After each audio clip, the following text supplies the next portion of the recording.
أيوة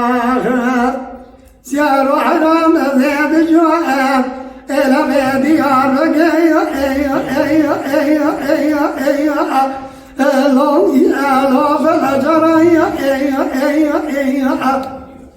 إلى وزير الجامع بنير أيوة أيوة أيوة أيوة أيوة لو يدوجوا بنار أيوة أيوة أيوة أيوة إلى وزير خبرنا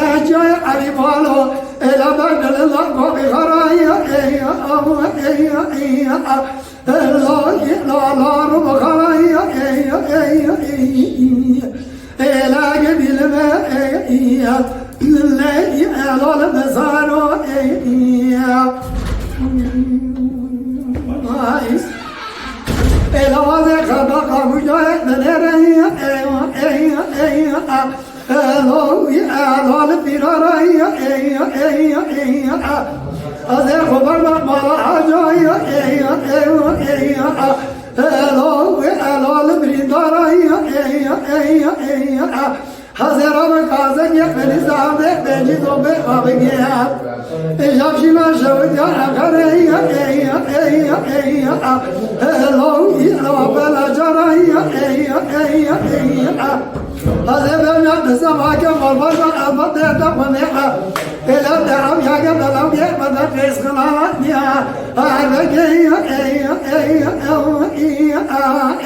اللهم يطلع ليرى أيوة أيوة أيوة إلى قبل ما أيوة اللهم يطلع مساره أيوة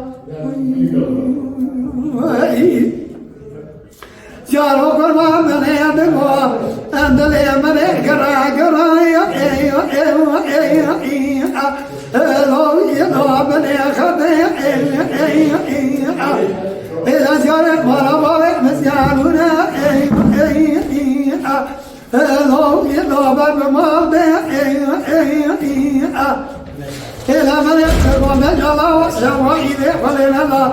إجاريش يشارك واسقي أيوة أيوة أيوة الله يدوم يسعد أيوة أيوة أيوة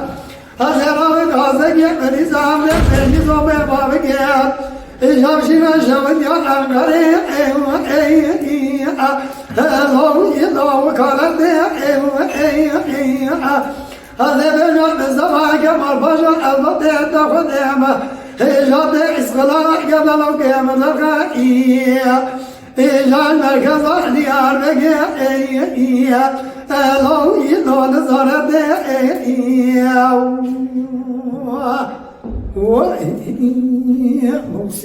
Mala Dengbeja Sadık Akkoyun.